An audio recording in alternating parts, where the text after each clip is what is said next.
get to know the audience a little bit. It's important so that we can make sure to make this as relevant as possible. Number two, we're going to walk through sales strategy. Number three, we're going to talk through process and tooling related to your sales process. Four, we're going to talk about metrics and reporting, and then we're going to talk through accountability and organization last. So hopefully that sounds interesting to y'all. This is going to be workshop format. So we'll walk through about 10 minutes of content, then we'll have a few minutes to go through the materials that were on your seats when you came in. Anybody missing materials? Anybody find an empty seat when you got here? Because you will need it. All right, very good. Cool. So without further ado, we're going to do quick introductions of the team that's up here. We are all from Slalom Consulting. I promise we're not going to try and sell you anything today, but if you want to talk to us later, we will.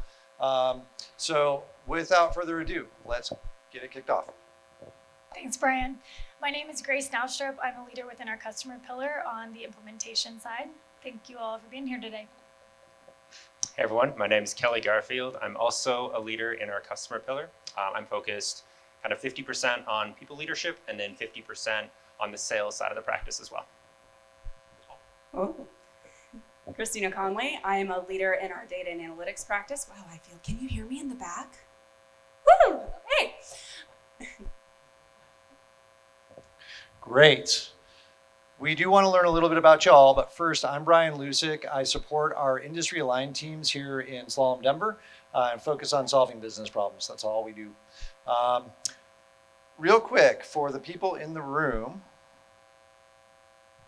by show of hands, this is the first workshop portion of this. How many of you are accountable for sales wherever you work today? Awesome, great. How many of you that are accountable for sales wish you weren't? All right, just a few bold people willing to admit it. Sales is tough, right? Sales, every day you got to get up and earn your paycheck, so we understand that. We understand the challenges that come with being in sales. Quick show of hands for industry. How many of you are in the technology industry? Sell a tech product, solution, services. Okay, good. Makers industry, sell a physical product, some sort of, okay. Awesome, very good. How many of you own your company? You are the founder, owner. Awesome. Interesting overlap, by the way. There were a lot of people that said they're accountable for sales that are also the founder. No pressure, y'all. You got this. Okay, so very good. Couple of other things we'd like to understand. How many of you have a documented sales plan? Here's how I'm going to sell. Here's how I'm going to win in the market. Okay, a handful of you coming in the room today. Awesome. Some of this might be a little bit boring for you, but stick with us. I promise you'll get a little bit of value out of it. Okay. Last question. How many of you have a sales tool? Salesforce.com, Sugar CRM, any of that kind of stuff? All right. How many of you are using it well? All right. Good deal. Last question for you. Of those of you that are accountable for the sales numbers, how many of you have a sales team? There are other people in your organization that also sell. All right, limited group, very good, cool. With that, what do we mean when we say sales? Okay, common definition. We are not here to talk about how you make great success with the sale rack at your favorite store. This is about the process of how you sell your good or service. That's what we're going to talk about today, okay? So I actually bring that to market. And are you ready for sales strategy? All right. Strategy is a really scary word, by the way. Really scary word. Usually people are like, do I need consultants to come and help me figure that out? No, you don't. Sales strategy is pretty straightforward. Go ahead. By its essence, sales strategy is a tactical plan. You have a business strategy. You've already decided what business you're in. You've decided how you want to make money. Your sales strategy is a tactical plan for how you're going to execute that. So be aware that when we say sales strategy, we're not talking about what business are you in. We're not talking about what's your overall market opportunity. Those things are important. You need to have those figured out before you jump in and build your sales strategy. Again, by show of hands, how many of you have a business strategy? Your business strategy, your enterprise strategy, your go-to-market. All right, so most of the room has a business strategy. That's great, because you need to understand what you're doing and why you're doing it before you can jump into how. And your sales strategy should be a lot about the how. All right, make sense? All good? Okay. Simple focus for sales strategy. 3 things. If you get these 3 things right, you'll probably have a pretty good deal of success with sales, as long as your market's viable, as long as your product's viable, and as long as there is a good buyer for it. First part, who? Who's always a really important question to ask when you're talking about sales strategy. There are a few different stakeholders. We like to use the term persona, so you want to put some personalization around this. A few different stakeholders you need to think about within your sales strategy. Number one, who is your product intended for? Right? If you are selling a product and you don't know who's actually going to use that product, you're going to have a problem selling it. So that's the first piece of market that you really need to be focused on. Who is this for? Who's my product for? Second one, these often are not the same people, and it gets very confusing very quickly. Who is making the buying decision? Simple example, we're going to use this throughout. If you make a product that is a software for a marketing organization, who the product is for may be the VP of marketing. It may be the CMO. It may be various people in the marketing organization that are going to use it. Who else might be involved in that process? They may have a procurement department. They're going to make the actual buy decision. They're going to be the gatekeeper, if you will. Third constituency that you need to worry about, who are those influencers of the buy? Who is it out there that could say, nope, not going to let this happen? Or, hey, I've got a better idea. Here's something else you should be looking at. Here's another product, another solution that should be out there. Those are the big who's that you need to be thinking about. And do you have a plan for each of those three? Okay. Second bucket, where do they buy? You have to be present where your customers or target customers are if you're going to have any chance at all of selling to them. And the big reason for that is the first step in a buyer journey, awareness. If I'm unaware of your product, the probability of me buying it is precisely 0. Not going to buy a product I don't know. Okay? It just doesn't happen. Right? So how do you understand where your customers are going to buy? What's their persona? So go back to who they are. If I'm a chief marketing officer, where do I get information about what I might buy? Okay? You need to understand that relationship. So think about who your buyer is, where they're going to buy. Very, very important. Second piece, once you know where they're going to buy, once you know where they're going to become aware, you need to have access to those channels. Very common mistake or very common omission, more so than a mistake, particularly with business owners, is not realizing that your direct channel is often not your best channel, especially early in your business. If you have others that will sell your product for you, it makes your business a lot easier to grow. A lot easier to grow. Okay?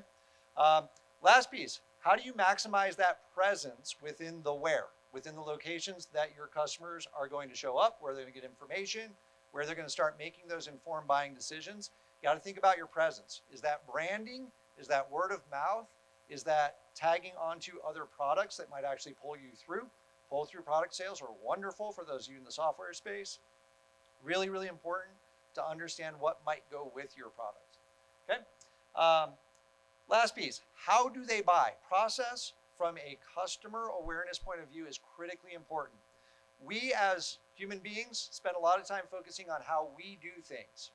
If you want to engage your customer, understand how they do things. Flip the script, understand the customer buying journey. So how do they actually buy? Optimize your touch points to that customer process. The first piece that we're going to go through in terms of the strategy workshop portion of this is specifically focused on what does that customer journey look like? What are your touch points within that? Last piece in here, be aware customers change their process. As you go through your growth as a business, you change the way you do things. As customers go through their growth in their business, they will change the way they do things as well. Be aware of that, be ready to adjust, be ready to change your model so that how do they buy changes, sometimes the where they buy changes. Big element in terms of serving enterprise customers, the who buys when they get a procurement organization and a legal organization as they grow, the who buys changes. Something to watch out for, be aware of. So be ready to adjust. Example. So we talked about this marketing software. So you're targeting a CMO. You're doing direct to buyer in small businesses. You may be selling to a procurement organization in the larger businesses. Doesn't mean you can ignore the marketing organization.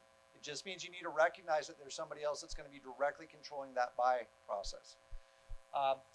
Your energy, where should it be focused? Executive buyers, And then education for the procurement organization. If the first time a procurement organization hears about what you're selling is when the function brings that buy request to them, it's not going to go well.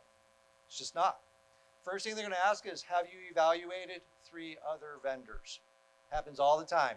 We see it all the time. We actually coach our clients on it all the time. If you're making a buy with a sole source for the first time, how do you know you're getting a good deal? Like, you don't. You got to look at other vendors. Okay, so be aware of that. Where they buy. Marketing executives buy from and meet, in our example, buy from and meet with trusted vendors.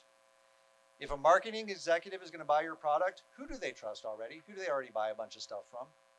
How do you become relevant to that organization that they're already buying from, that they're already working with? Utilize those alliance partnerships with software and service vendors. If you can't get your foot in the door, you've got to find somebody who's already there. You've got to find somebody who's already in the room. So what do those partnerships look like? How do you become interesting to them? If you're going to go after alliance partners, be aware that you want to connect your sales lead to them, which in most cases we saw in the room is you all. That's good because a founder who's also in the room with that alliance partner has a much higher probability of getting attached to a product than somebody who sends their sales team. So be aware that if you are a small business and you want to get attached to a large software vendor, a large technology vendor, be present. If you're the founder, be present. If you're the CEO, be present. It's part of your job is to make sure you're developing your channel. Okay? How they buy. So the small companies, we talked about this, top executives, they're usually focused on speed. They want to get things done fast because they have a burning platform. They have a problem. Small business owners generally don't want to go and buy something unless they have a very pointed need right now. So you got to make sure they can buy fast and that you can deliver fast. Critical. Okay? For the procurement organization, it might go through an RFP. If y'all don't know how to respond to RFPs and you're going to sell a product to enterprise buyers, learn. Take the time to figure out how to respond to an RFP. Build the material that you're going to need to attach to it. Learn about the questions they're going to ask you around your ownership structure. Learn the questions they're going to ask you about your customer density. It's a critical path in. Okay? And then the last piece, we talked about earlier, watch for signs of change. What are you doing with change in the process, right? Got to make sure that if something changes under your feet, it can't sink you. It can't sink the deal. You got to be aware. You got to be ready to respond to that. So constantly monitor. Maybe you were working with the top executive and suddenly you get a phone call from procurement. That's a change. It is a new buying process that you've now been exposed to. Okay? Cool. Workshop time.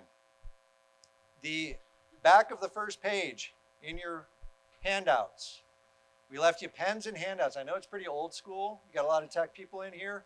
Feel free to do in your iPad wherever you're comfortable doing it. Just please do it. So we're going to walk through these together just so we can pace them a little bit. Let's talk about your target personas. Who does your product or service benefit? Write that down. Who are the first couple people that come to mind? Who are the first couple personas that come to mind?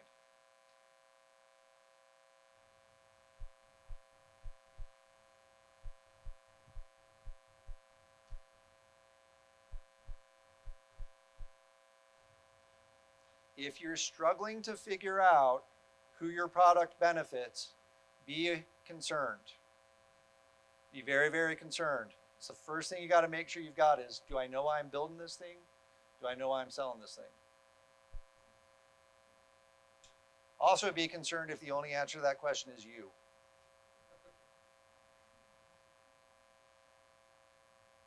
Who in their tribe, who in their circle, second question, is going to make the buying decision? There's going to be influencers. We've talked about that. Who's going to make the decision? Who's going to open up the checkbook? Who's going to actually make the buying decision?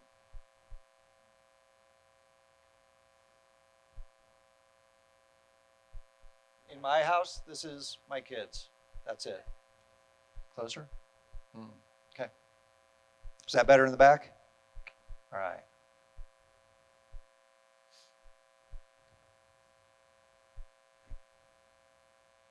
All right, let's talk about the influencers. Who can kill a deal? Who can put an end to it? Sorry, you're not going to buy this. Who can accelerate it? If you engage them, is there somebody in the organization you're selling to that's going to make your process a lot easier?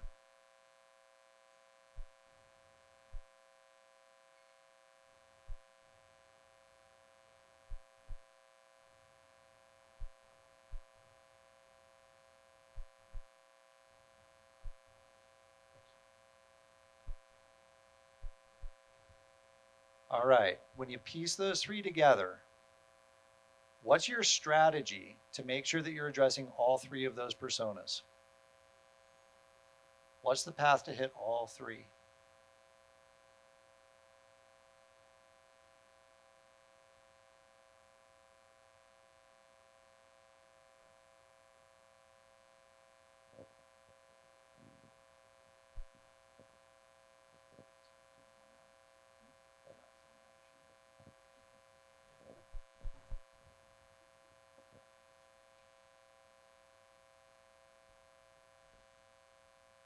Okay, hopefully that adds some clarity around the who for your business, for your products.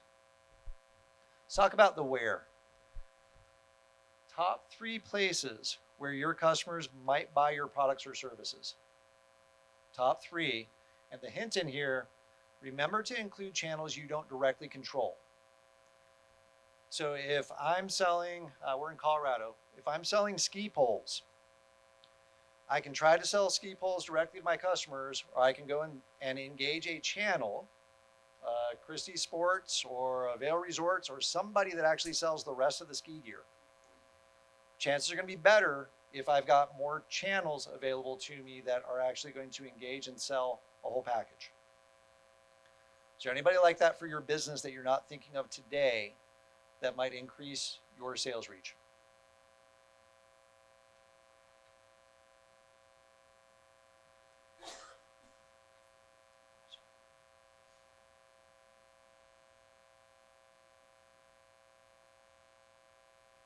Given those top three where they might buy, what channels do you need to build to meet them where they are? It's your job to get in front of your clients. It's your job to seek your clients out. It's not their job to seek you out. What channels do you need to build to go where they are?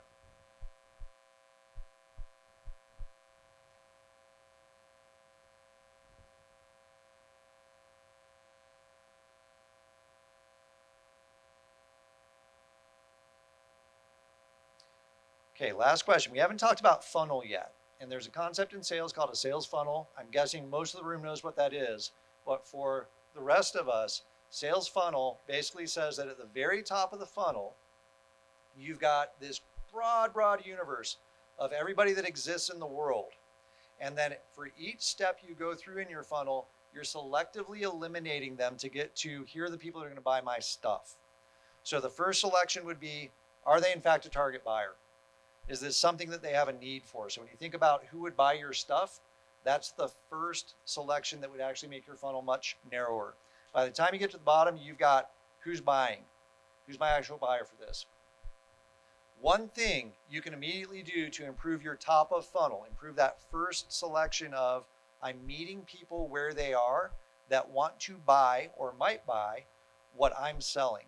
What's one thing you could do in that regard, whether it's a channel, whether it's recognizing who your buyers are? One thing. Any ideas?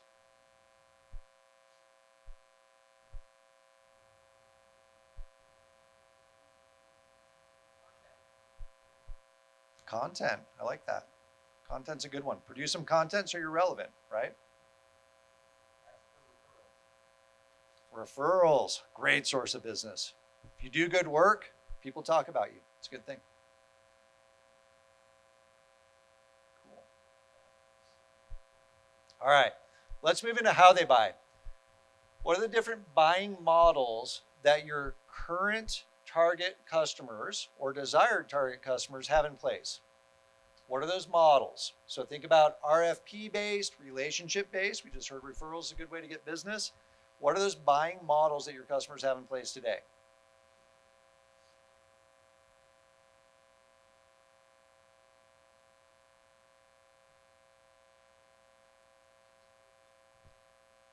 Most companies have 3 to 5 primary buying models from their customers.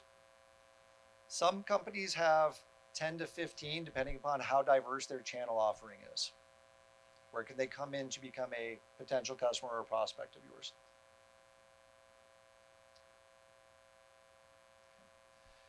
If you came up with more than one, is there a prevailing model? Is there one that you say, hey, most of my customers, they actually buy this way. This is the how for them. By show of hands, how many of you think you've got a good prevailing model? So a few of you do. How many of you think you have more than five? More than five ways customers are going to come in and buy from a process point of view. All right, so the rest of you probably sitting in that 2, 3, somewhere in that range. Yeah, there's a few, but not too many. It's not overwhelming, right? As you think about those customer touch points, as you think about that process, how does your sales process align with key touch points with your customer? So we're going to talk about process in a minute. It's a little bit more detail, but as you think about your customer's process, are you delivering good buying reinforcement, good buying motivation to them in those key points in their process? And if not, where should you be adding to them?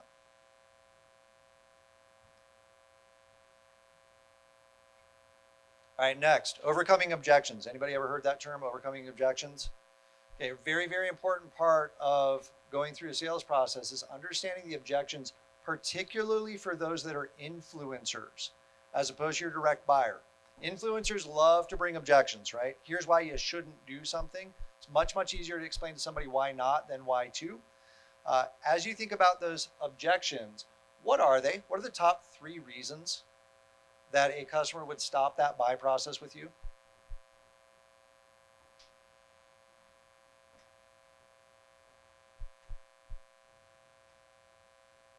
How many of you have no idea what your customer's top objections are? It's okay. It's okay to admit it. All right, good. Good, good. It's important to know, right? If you don't know why they're not going to buy, it's really hard to identify why they are going to buy. All right, last question. What could you change in your sales strategy? What one change could most effectively address those top 3 reasons? Is there something upstream before you get to the objection that would make the objection much, much less relevant or impactful?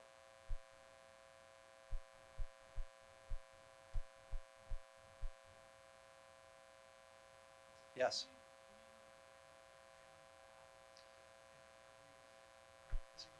So, failing fast, great conversation. This is actually around how do you adjust your engagement strategy up front so that you don't fail. So how do you actually eliminate the objection up front? Again, don't change your product. This is about process. This is about sales itself. Yes.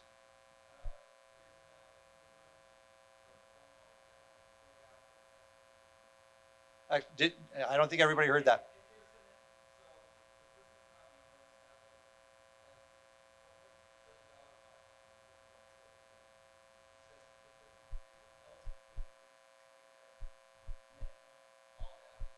Love it. So if you know there's an objection that might come up, deal with it immediately. The comment was, deal with it during your cold call. If there's a reason that somebody's going to bring up 3 months down the road after you've invested hours and hours and hours, bring it up in the first conversation with the client. I love that. Great. All right, good deal. So that was a strategy setup. Keep in mind, again, we kicked this off by saying this is a tactical plan, right? Don't get nervous about strategy. This is not about your enterprise strategy or your product strategy. This is about sales, and sales is more of an enabling strategy that sits behind what you're doing as a company. Now we're going to talk about how you do that with process. Kelly. All right. Thanks, Brian. So yeah, like I said, my name's Kelly Garfield. Can everyone hear me? It's kind of coming in and out a little bit, but we'll keep going. Okay, cool. My name is Kelly Garfield. So before we start talking about process, maybe to set a little of a foundation. So Grace and I work in the customer pillar at Solemn. While we do absolutely speak about sales strategy, we talk about customers, talk about the value that you're bringing with your products, we are going to be so much more concerned about the process that supports that selling motion and also the technology that supports it. So as we go into this next conversation, I want to notice that there's a little bit of a switch in how I'm going to be talking, because we're going to be talking about the fundamentals that support or are subsequent to that sales strategy, if that makes sense. So first, defined a sales process. So a sales process is the commonly understood players, steps, responsibilities, and verbiage used in your company's selling motion. So the idea is that a process defines steps to be completed. So if we're thinking about those people who are responsible, how we're going to be addressing certain needs, how we're going to be coming forth and showing our value in what we're selling, we're we're really going to have players, steps, and responsibilities. The other piece that's kind of a little bit out of place here is this idea of verbiage. So when we think about sales strategy, we're going to be defining certain terms and have certain pieces of verbiage that we're going to be used when talking to customers, when we're talking to our sales teams, and when we're defining the actions that are going to be taken as part of this process. So let's dive in. When we talk about process, two things should absolutely be coming to the front of your mind as far as diagrams are concerned. One would be the funnel that Brian talked about, and one would be one of those swim lane diagrams. Yes, we all love those. And as consultants, we must ascribe to any and all process maps. But in all seriousness, the process map itself, in the way that we think about it in our methodology, is the enabling steps that support your sales strategy. So as soon as you've decided what your sales strategy is, the process then is a conscious decision to support that sales strategy. If it is trying to get ahead of people who have objections, if there's alternatives in the market, if there's people who are deciding factors outside of your typical buyers, the process should be a result of the strategy to get ahead of all those things. I also do have three kind of guiding principles when it comes to setting up a sales process. So built holistically. When I say built holistically, what I mean by that is it is encompassing of any of your sales types, whether that's across products, across segments, across account types, renewals versus new business, things like that. The process itself should be holistic across those decision points or those types of sales. And you should typically see a decision point within the process that might change based upon reacting to those different types of types or ways that I'm kind of selling my business. I also say designed intentionally. So I've harped on this a little bit, but the idea is that a process is a result of a strategy. You'll see, I wish this was a little bit bigger, but you'll see in a couple of these, there's a follow-up in 7 days after we present a proposal. That 7 days is an intentional design to say that historically, people need about 7 days to review a proposal. Or it takes about 7 days for the emails to go about, to share the proposals with buyers or something like that. Not to say that 7 days is what you should all be adopting, but the idea is that in this example process, the 7 days is the most effective way or the most successful way to move people throughout the funnel. Similarly, we have going from this discovery stage to this quote stage, the idea of a discovery meeting and to validate interest. So in this process, again, just an example, we've said that we want to have a discovery meeting before we make a quote. We don't want to make cycles on building a quote because we've determined that at most points during the pipeline, we might lose interest or we might be wasting cycles creating a quote for someone who hasn't validated interest yet. So the idea is that part of this strategy that we've learned over the years of operating reflects this, is reflected within this process. Does that make sense? Awesome. And then the last thing is supported globally by your organization. When we first started, Brian asked the question of how many people were founders in the room. I think this is a really important distinction.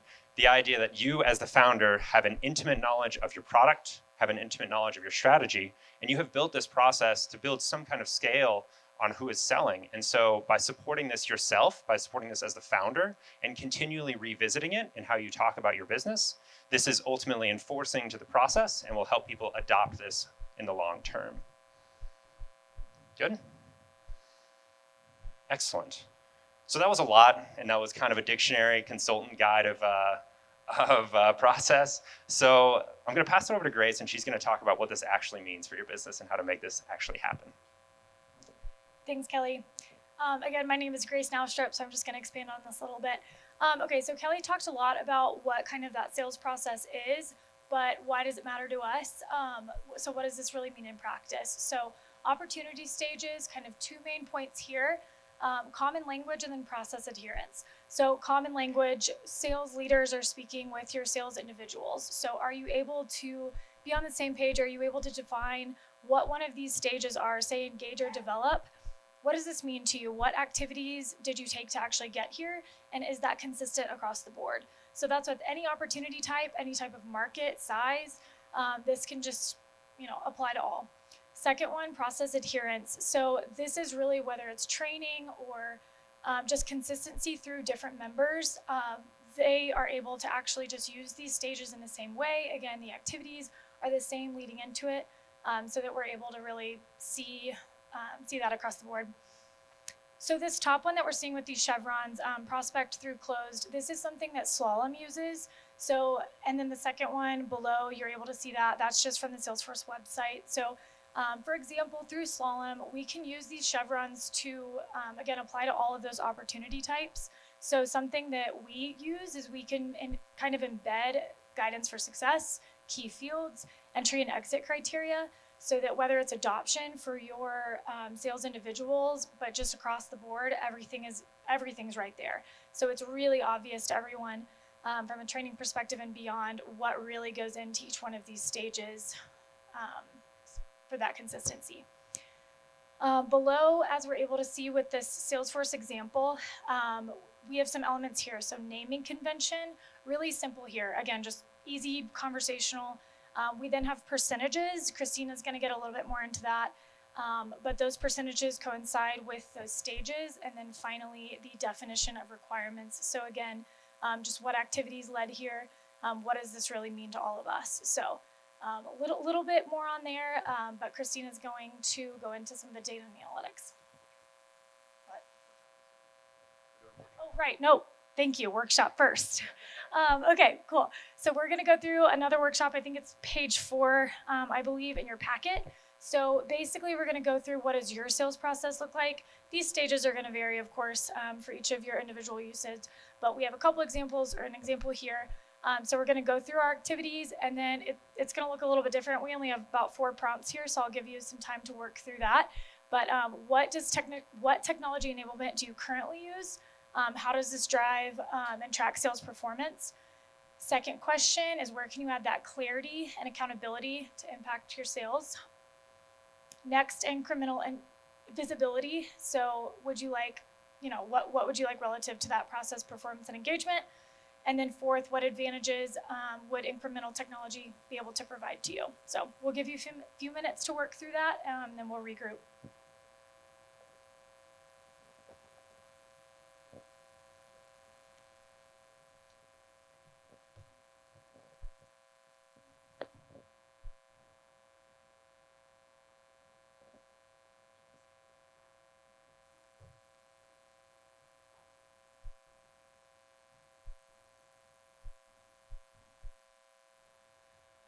As you're working through that, I got the chippy mic.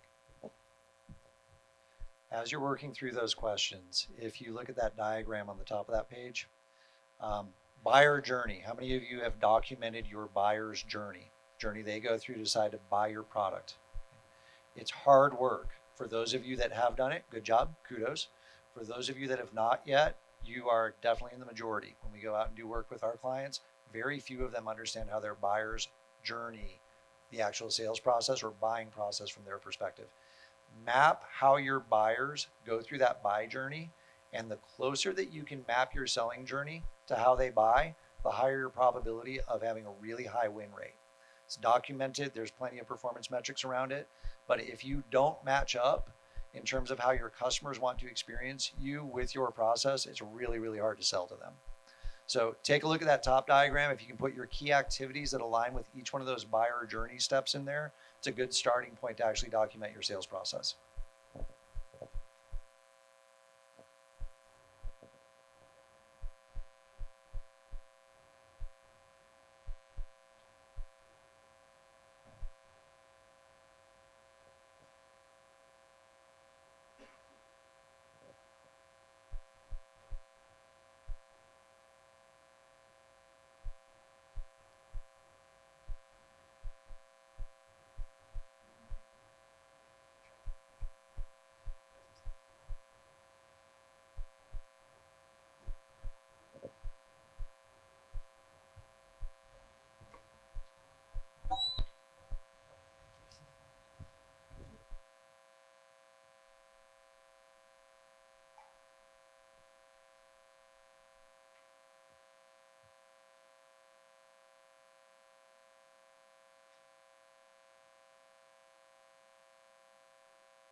Hello? You can hear me? Can you hear me in the back? Oh, all right, I got a thumbs up. Even better. Woo. All right, y'all wrapping up? Sounds good. All right, eyes up here when you're ready. Who's having fun? Huh? Who's learning stuff? Good. All right. Well, who wants to talk about data? Can I see a show of hand of who loves data? Whee! All right. I'm going to take you all down a little bit of a journey. Is everybody good with that? You want to come with me on this journey? Beautiful. Who here loves trees? I want to see hands for trees. Trees, everybody? I just wanted to see more hands than what Brian got in the air. I'm not a comedian, I promise. I like data. All right, so trees bring us a lot of things, right? And if we break down what happens at a tree, what's at the very foundational level of a tree? The roots. Yes, this is interactive. Please don't make me have to speak the whole time. The roots, right? So if we build a root system that's deep and wide and strong, what happens to our tree? Grows big and strong. So we need a deep foundation. What happens if we just kind of let that root system stay shallow and small? What will happen? Yes, our tree will fall over. That's important to remember later. So we want a really deep and wide root system for our tree. What's the next part of the tree? The trunk. Yes. What do we want with our trunk? Probably want a big tree. I don't know about you all, but I want a big tree. I want to wrap my arms around that thing. I want it massive. So I want a deep root system. I want a really strong trunk. What's after the trunk? Branches. Yes. We have lots of branches on our tree, right? We want branches out there, branches out. We want a big, beautiful. I want my neighbors jealous of my front yard. What's on the branches? Leaves. Yes. I mean, it's fall, so I want one of those ones that turn red and it's pretty. What else could we have on our tree? What kind of tree gives us something? Fruit tree. Maybe I want some fruit at the end of the day. Maybe some apples. Peaches. Peaches, this time of year for peaches. All right, so how am I going to tie this back to data? You're probably like, what is this woman going on about? So if we think about a data organization and reporting, and we start at that foundation, we think about the people that Brian talked about. We think about our processes that Kelly and Grace talked about. And we think about our technology. And if we can grow a deep root system in all three of those areas, we establish a good data and analytics practice within our organization, right? What happens if we don't make that focus? We don't love our data. Our root system's still small, right? We don't get a really mature, healthy tree. If you think about the trunk of your tree, it's about culture. It's about our people. We want a strong trunk on our tree. We want people to feel enabled. We want to be data-driven. We want a strong trunk. Because you're not going to have a stick in the mud. You're not going to have this really wide root system with a stick coming out of the mud. That would be silly. You're not going to have a really short root system and a really big trunk because people are data-driven. That won't happen. Our branches are the parts of our organization that are making decisions off of our data. So maybe you have your sales team making decisions. Maybe you have an HR team making decisions. Maybe you have finance making decisions. Now remember, who told me about the tree falling over? I saw a hand in the back earlier. Yes. So if our tree falls because we did not lay our foundation and we did not build our strong culture, what happens to our branches? They break. Just like the trust would break in your tree or your data, how easy is it to replace branches on a tree? Does it ever look the same? Well, the tree sometimes may or may not grow back in that same spot, right? So keeping that end in mind with our branches, our relationships with our data is really important. All right, we talked about the leaves. Leaves are ways in which you can get information and share information out, right? It can come in a number of different ways. You might have hundreds of reports. You might have one big leaf. I don't know. Be a silly looking tree, but you might have it. It's a good starting point. What is our fruit?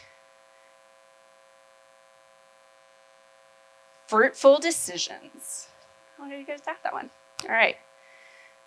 But let's think about this. Let's say we plant our seed and we thought we were growing an apple tree.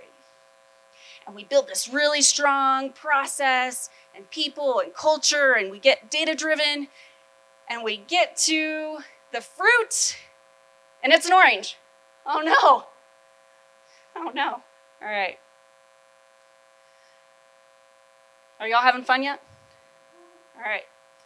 So, why is this important? I use the tree because it's simple. It should be easy to remember for the most part, just like storytelling with your data. We have an example report here, and there's some few key things to take away from this. If you want to steal this report, it's yours. There's some good stuff on here. Hey, remember those funnels we talked about earlier? Who was sleeping? Oh, you're awake. All right. So this is an example funnel report. There's a few things to take away from this. One, is it visually appealing? Can you see and make decisions off of it? Pretty easy. If you know what you're looking at. This is obviously the first time you're seeing this, but who knows what KPIs are? People after my own heart. Key performance indicators. These are indicators of progress towards a desired result. So always start with your KPIs. Our funnel, right? We want to keep funnel health, pipeline velocity, pipeline health. That's a KPI. That's at the highest level. Metrics, describe and quantify KPIs. So they're going to be aggregations that roll up to your KPI. So helping you make decisions. So if you think about a funnel report, you have opportunities, you have win rate, average time to win, average value per win, sales velocity. What's the commonality between those? What was that? Average, aggregation, right? It takes a number of measures. So pieces of information on which calculations are performed. So you have a total, right? 500 opportunities. You have how many you have in your qualified, how many you're developing, how many moved to solution, how many did you get out there and win? Woo! We all want to win. Who wants to win? Everybody want to win with me? All right. Hey, we're crushing it at 47% win rate. That's because you have a sales strategy. All right, the other key trick here with reporting is to align to a process. So kind of in this really teeny, I hope you guys in the back have some good eyes. You'll see this first bucket, prospect to engage, develop, solution, negotiation, and close. Pretty simple. Does this report tell a story? Are you able to see how you're closing out opportunities? Are you able to see where your funnel might be losing some people? Right? All right. Well, that's great, Christina. Thanks for that. All right. Visualization tools. Who knows Excel? Yeah, Excel, my favorite tool. Who has a reporting platform in their organization? Power BI, Tableau. Oh, great. Good. Who's using it effectively? Who tells stories with their data in their visualization tool? All right. My man in the back. So when we talk about storytelling, it's important to keep in mind the concept of the different type of visualizations you can use.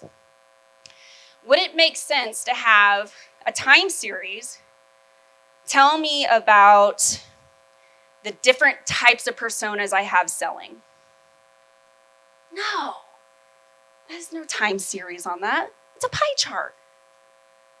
So we have different types of tools we can use. So when you're creating your visualizations, it's important to think about what story am I trying to tell? What aggregation am I trying to get to to make sure that I have an apple at the end of the day, not an orpal, because I crossbred an orange and an apple, not an orange because I thought I was planting an apple seed. So comparison, you can have bar and columns, slope graphs, dumbbells, and tables. So think of these as like detailed sales analysis. You're going line by line and looking at the details.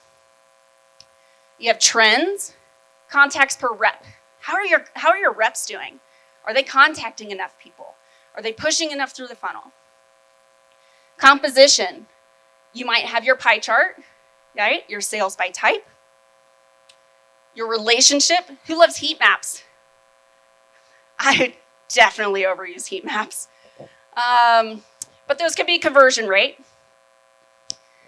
Distribution, so histograms, box plots. That might be your social media sentiment. Has anybody gotten to sentiment in their analysis? My report folks, have you gotten to sentiment yet? All right, I'm going to challenge. I'm laying the gauntlet for my reporting folks to get to sentiment. Spatial, so heat maps for geography. And then last, but not certainly not least, our flow, right? What's this top one? A funnel. All right. Some different tools that you can use. Excel, Tableau, Power BI, SQL, Salesforce, piece of paper. Don't do that.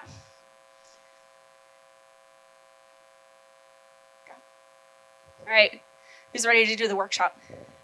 Who's ready to draw a tree? I have a, what do I have for a $5 gift card for the best tree? No, I'm just kidding. I don't get paid enough for that. All right, so what we're going to work through, what key metrics do you currently track related to your sales performance? So there was a few of you in here that raised your hand that you love data, but maybe you're not quite reporting on it yet. So maybe let's throw a pie in the sky. If you're not currently having those metrics, what metrics would you like to report on? Think about that KPI down to measure, right? All the way through the metrics down to the measure.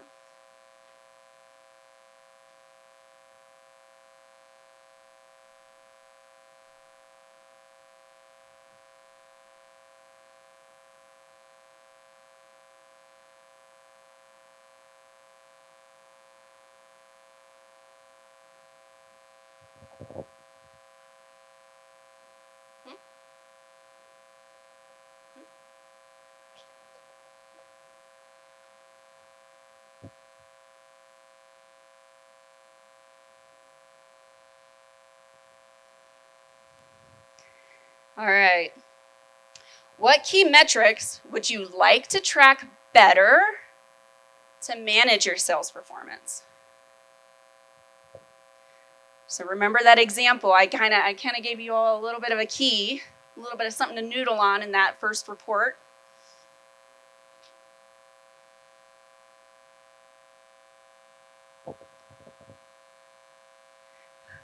Who needs a cheat sheet? Look at your neighbor's paper.